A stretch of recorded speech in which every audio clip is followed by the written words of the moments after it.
साईं अस्सलाम वालेकुम। ही तमामु हिकिड़ो बहितरीनु असांजो प्रोग्राम रचियो वियो आहे Makhdoom Bilawal social welfare association.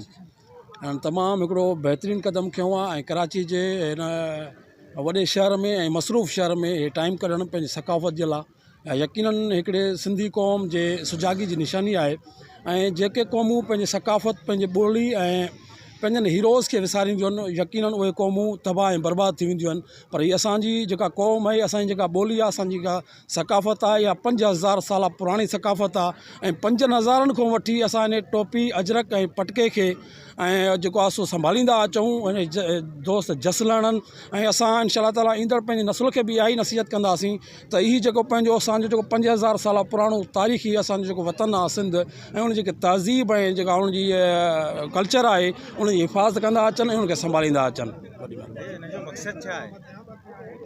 मक़सद